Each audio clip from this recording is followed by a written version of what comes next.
22 de marzo del 2010, México. Lo que parecía ser un día más en la zona del Valle de México, terminó siendo uno de los meses más controversiales y más sonados en México y hasta el día de hoy no hay culpables, siendo un momento triste para la sociedad mexicana. Paulette Guevara Fara, hija de Lisette Fara y Mauricio Guevara. Era una niña que nació el 20 de julio del 2005 en el municipio de Huixquilucan, uno de los municipios más caros del Valle de México, siendo muy exclusivo, y con ello mucha seguridad en cada zona de departamentos. Un hogar en el que la vida era muy segura, pero lamentablemente para la niña de tan solo 4 años, quien tenía una discapacidad motriz y de lenguaje, tendría uno de los finales más tristes y más polémicos de México. Pero comencemos desde el principio, para ser más exactos el día de su desaparición.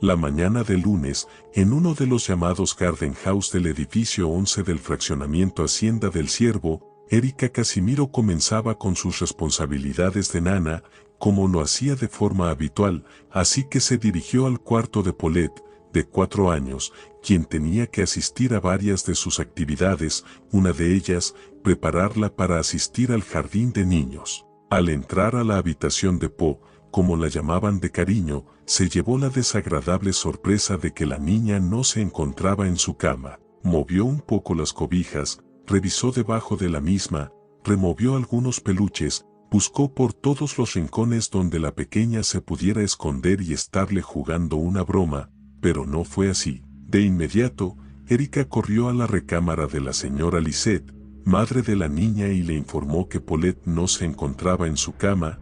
Ella, un tanto despreocupada, le contestó que la buscara en el cuarto de Mauricio, su esposo, pero la nana respondió que el señor no se encontraba en casa, debido a que salió muy temprano a hacer ejercicio. La señora Lisette preguntó a Erika si Marta, la otra nana, sabía algo de su hija, pero le contestó que tampoco la había visto. En ese momento, las 3 mujeres comenzaron a buscarla por todos los rincones de la casa. Buscaron por todas las habitaciones y estancias, le gritaban por su nombre con las esperanzas de que la pequeña diera señal de su paradero, pero no tuvieron éxito. Salieron a escudriñar por todas las áreas del edificio, jardines, estancia de juegos, estacionamiento y vestíbulo. Sin embargo, Paulette no aparecía. De pronto a Lisette le vino una terrible corazonada y corrió hacia la alberca que tenía instalada el edificio. Ella mencionó que pidió a Dios no corroborar su terrible presentimiento, la destapó y sintió un gran alivio de que su pequeña no estuviera ahogada. Después se condujo a la caseta de vigilancia para preguntarles a los elementos de seguridad si habían visto a su hija, pero estos le respondieron que no, así que su preocupación creció. No concebía cómo era posible que no supieran nada de ella o que no la hubieran visto por ningún lado. Minutos más tarde, Mauricio Guevara, su esposo, llegó a casa donde Lisette y las nanas le informaron sobre la desaparición de su hija. Desesperados por la situación, este decidió telefonear a una de sus hermanas, quien tenía una amiga con influencias en la Procuraduría General del Estado de México, y fue así, como alrededor de las 10 horas, la policía arribó al fraccionamiento de Interlomas para colaborar en la búsqueda de la pequeña Paulette. Las instrucciones las dirigía el subprocurador de Justicia del Estado de México, Alfredo Castillo. Pronto desplegó a varios policías para que revisaran todo el edificio.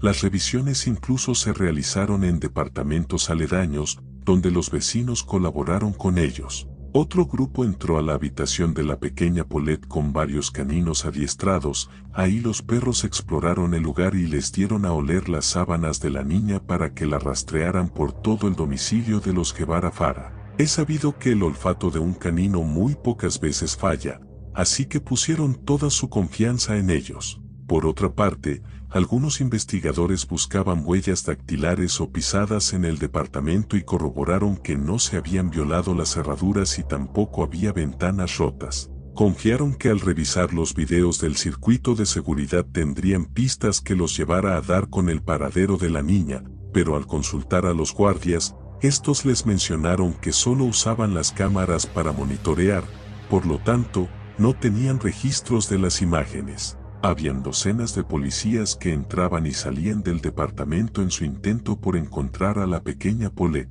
Pero luego venían preguntas como ¿qué pasó el día antes de su desaparición? De acuerdo a lo que mencionaron, el señor Mauricio Guevara salió de paseo con sus 2 hijas a Valle de Bravo, volvieron del viaje el domingo por la noche, cerca de las 9, su esposa Lisette los estaba esperando, así que salió a recibirlos al vestíbulo del edificio. Las niñas se encontraban dormidas y Mauricio se las entregó a su esposa y a la nana, quienes las llevaron entre sus brazos hacia el interior del domicilio, mientras él se dispuso a guardar el coche en el estacionamiento. El par de mujeres se dirigió a las habitaciones de las pequeñas. Lisette se hizo cargo de Chess, la mayor, a quien le colocó la pijama y acostó.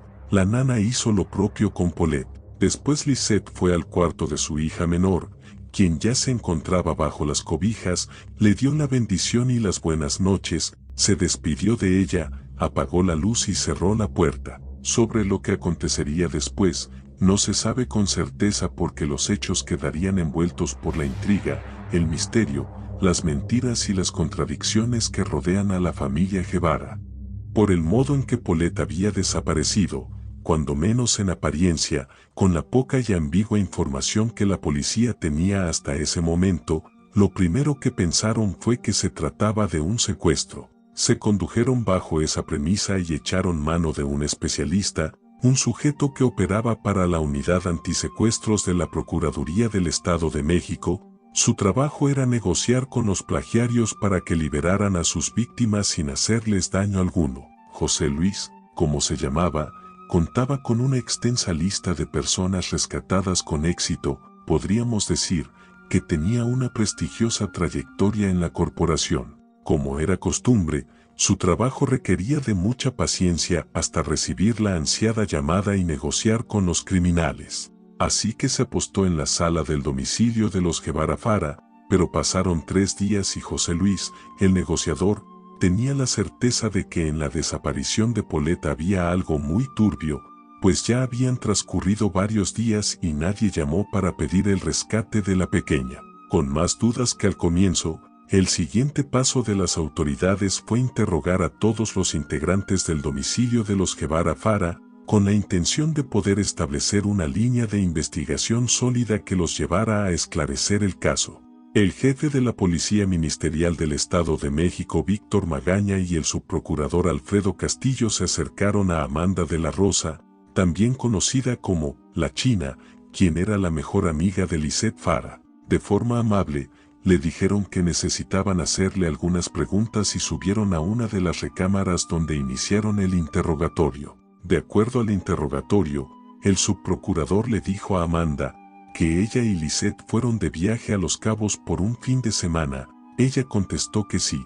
De ahí Castillo le comentó y hasta le recalcó si solo fueron ellas dos. Después de tanta presión, Amanda dijo que había alguien más con ellas, un amigo cercano de Lisette, quien rentó una casa donde habían entre 6 o 7 hombres más.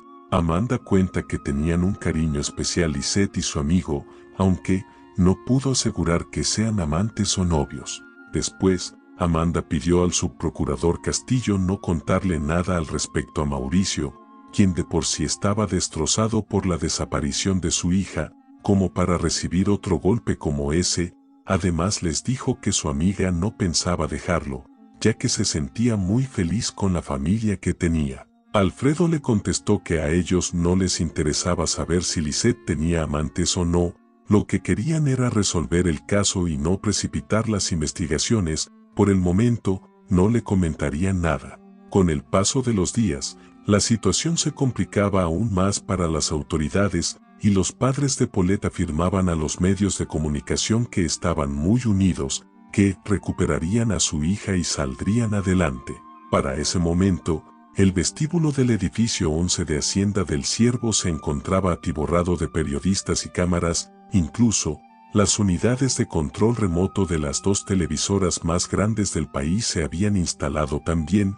El caso comenzaba a tomar protagonismo y a elevar el rating televisivo en horarios estelares. A través de los medios, Mauricio Guevara y Lisette Fara hacían del conocimiento público que si se trataba de un secuestro, ellos estaban dispuestos a pagar el rescate y no proceder contra los plagiarios, suplicaban que les devolvieran con bien a su hija, pues si su intención había sido clavarles una daga muy profundo, ya lo habían conseguido y no soportaban más con aquel dolor insoportable. Aquel día por la noche, la señora Lisette Fara, en apariencia tranquila, dio una conferencia de prensa en el vestíbulo de su departamento. No obstante, era evidente que el caso estaba superando a la policía. A 6 días de la desaparición de Paulette, no tenían pistas concretas, el misterio aumentaba, así como la peste de que algo muy perturbador envolvía este caso.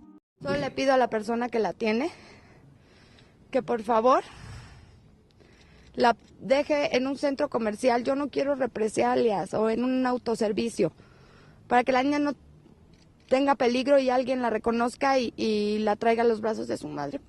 Por favor, de verdad, estoy desesperada ya. Ya se llevaron a la mitad de mi corazón. ¿Ya qué más?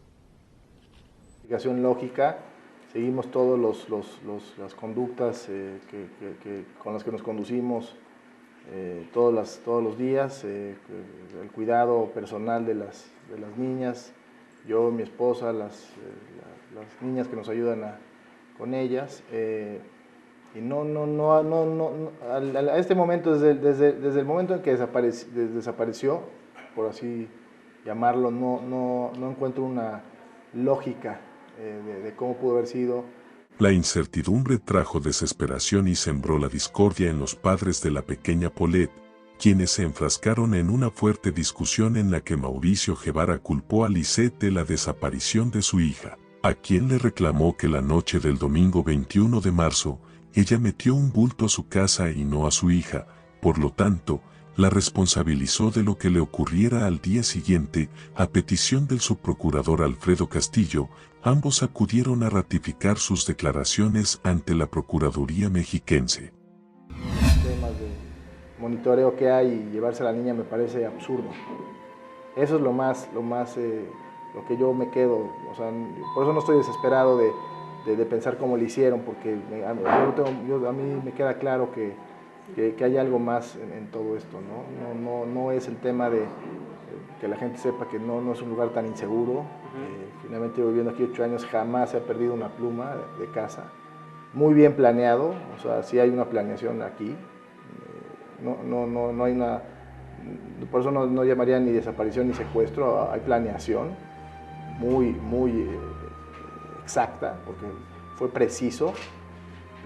No fue una planeación de violencia, de agresión, de un comando, de todas estas cosas que ven en la tele, que parecen de fantasía, que son reales, pero eso no nos atropelló a nosotros. Después de volver a interrogar a Mauricio y Lisette, el juez tercero del penal de Tlalnepantla les ordenó un arraigo de 30 días, debido a inconsistencias y falsedades en sus declaraciones. Por otra parte, a las empleadas Erika y Marta, quienes fungían como nanas de las hijas del matrimonio Guevara Fara, también las incluyó en la decisión, pero a ellas por ser las últimas personas que convivieron con Paulette. Por ello, los 4 fueron trasladados a un inmueble bajo el resguardo de la Procuraduría de Justicia del Estado de México. Pero este arraigo no se llevaría a cabo en una celda sino en un hotel de Toluca donde quedarían bajo resguardo. Como ya vimos, una vez más, se cometía un error en el momento del arraigo, lo cual generaba sospechas. Ese mismo día, el procurador mexiquense, Alberto Vaz Basacal, ofreció una conferencia de prensa, en la cual dio unas explicaciones un tanto discordantes, pues afirmó que el arraigo contra los padres de Paulette no era por alguna sospecha en su contra, sino para tener contacto permanente con ellos y las 2 niñeras. No obstante, aseguró que su hipótesis sobre que una persona muy cercana a la familia se había llevado a la niña, cobraba fuerza. Por último, dio a conocer los datos de las acciones que se habían llevado a cabo hasta ese momento en torno al caso, los cuales parecían tener la intención de resaltar que la Procuraduría del Estado de México y las corporaciones policíacas trabajaban incansablemente para dar con el paradero de Paulette, Aunque los hechos decían otra cosa, no tenían una línea de investigación sólida para resolver el caso. Los datos que el procurador dio fueron los siguientes: 100 agentes de la Policía Judicial y de la Ministerial, apoyados con caninos adiestrados que buscaban a la menor. Se habían practicado 23 peritajes en distintas especialidades, 6 exámenes de poligrafía, se analizaron 16 cámaras de video, se habían realizado 32 entrevistas con los padres de Paulette, varias de ellas en la misma cama donde dormía la niña, otras más con familiares y vecinos, se hicieron 66 inspecciones ministeriales, cateado 12 domicilios aledaños al departamento de los Guevara Fara y llevado a cabo 2 reconstrucciones de los hechos. También se enviaron oficios de colaboración a todas las procuradurías del país e incluso internacionales para que apoyaran en la búsqueda de Paulette. Sin embargo, un fuerte rumor comenzó a correr por los pasillos de la PGM, el cual decía que Mauricio Guevara y Lisette Fara se apuntaban como los principales sospechosos de la misteriosa desaparición de la pequeña, por lo cual el procurador Alberto Basbas tomó la decisión de arraigarlos para interrogarlos de forma más rigurosa y llegar a la verdad de los hechos. Por otra parte, Lisette Fara, madre de la pequeña desaparecida, reveló al subcomandante Juan José Grangino Olascuaga y al policía ministerial Ricardo Arturo Prida Galicia que ella sabía dónde estaba su hija y comentó también quién la había desaparecido, señalando a su esposo a Mauricio. Después los agentes le preguntaron a Mauricio y él dijo que sabía dónde estaba su hija y que estaban involucradas su esposa y las nanas. Pero no fue hasta la madrugada del 1 de abril que los peritos de la Procuraduría Mexiquense entraron a la habitación de la pequeña. Tenían como misión realizar un inventario, bajo la supervisión de la subprocuradora de Naucalpan, María del Carmen Hernández. Llevaban pocos minutos en el lugar, cuando de pronto un olor fétido llamó su atención. Uno de ellos lo comentó con sus compañeros y comenzó a mover los muñecos de peluche. No encontró nada raro. Luego se asomó debajo de la cama, encendió su lámpara sorda y alumbró los recovecos, no vio nada extraño. Entonces otro removió las cobijas de la cama e hicieron el terrible hallazgo: el cuerpo de Paulette yacía metido en un reducido espacio entre el colchón y la piecera, su cuerpo había entrado en la etapa de descomposición. Así fue como después de 10 días de la misteriosa desaparición de Paulette, las autoridades dieron con ella, por desgracia, sin vida, pero más lamentable aún, en su habitación, lugar donde según ellos, habían inspeccionado rigurosamente, incluso con ayuda de caninos adiestrados. Entonces, ¿cómo es posible que no la hubieran encontrado antes? ¿Cuáles serían las explicaciones del procurador Basbas al respecto? Después de unas horas del hallazgo del cadáver de Paulette, el procurador mexiquense Alberto Basbas dio una conferencia de prensa, donde explicó sobre los horrores del caso. Explicó que la causa de la muerte de la niña fue asfixia por sofocamiento, esto derivado a la posición en que quedó su cuerpo, en un escondrijo entre la piecera y el colchón de la cama, por lo cual no pudo respirar y se ahogó. Después del exhaustivo análisis al cuerpo de la menor, los médicos forenses de la Procuraduría Mexiquense llegaron a la conclusión de que Paulette tenía entre 5 y 9 días de haber muerto. Así lo expidieron en el reporte oficial y se lo hicieron llegar al procurador Alberto Basbas. Para informar a la sociedad sobre el lamentable hallazgo del cuerpo sin vida de la pequeña Paulette Guevara Fara. El día de ayer, aproximadamente después de las 23 horas, un grupo de peritos, policías y agentes del Ministerio Público, al encontrarse realizando diligencias ministeriales en el departamento donde habitaba la familia Guevara Fara, realizó el descubrimiento referido. En la habitación de la propia Paulette, al pie de su cama, precisamente entre el colchón y la estructura del mueble que lo sostiene, y cubierta por las sábanas y colchas de la misma. Después de la realización de la diligencia de levantamiento del cadáver, y todos aquellos que nos lleven a conocer los hechos alrededor de su muerte, que fue finalmente causada por asfixia mecánica por sofocación, en su modalidad de oclusión de orificios respiratorios y compresión torácico-abdominal. Pero como había sido una constante en esta investigación, la Procuraduría mexiquense volvió a cambiar de parecer y aquel día, muy temprano, anunció en un escueto comunicado que cancelaría el arraigo de 30 días para los señores Lisette Fara y Mauricio Guevara, así como para las nanas Erika y Marta Casimiro. Ante la conductora de televisión, Lisette se defendió de los ataques padecidos por no derramar lágrimas ni expresar un sufrimiento desgarrador, propios de una madre que ha perdido a su hija. Pero eso solo hizo enojar más a la población mexicana quien, a día de hoy, le atribuyen la muerte de su hija Paulette.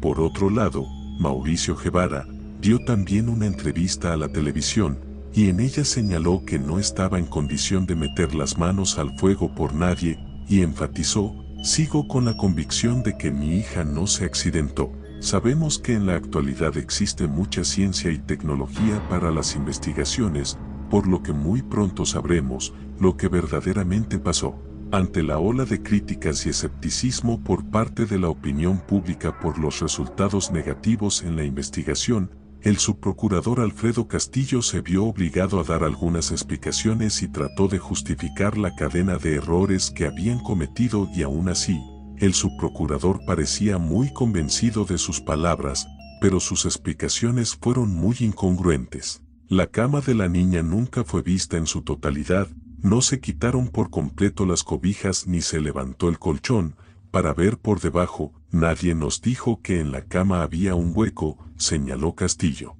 El 26 de mayo, con su postura muy clara de que aunque habían cometido errores en la investigación, pero hicieron lo correcto, el Procurador de Justicia del Estado de México Alberto Basbas renunció a su cargo. En su lugar, tomó el cargo Alfredo Castillo, quien fungía como subprocurador del Estado de México y fue uno de los principales responsables de la investigación sobre la enigmática muerte de la niña Paulette Guevara Fara, de 4 años. La versión oficial señaló que la pequeña Po falleció asfixiada de manera accidental, al quedar atrapada entre la piecera y el colchón de su cama, que estuvo ahí su cuerpo 9 días, hasta que la encontraron y que nadie se dio cuenta. Sus padres de algún modo aceptaron dicha versión, la cual, hasta el día de hoy, no suena verosímil, y no lo es, porque el caso estuvo lleno de errores y muchas contradicciones. La versión de las autoridades no es una realidad aceptable,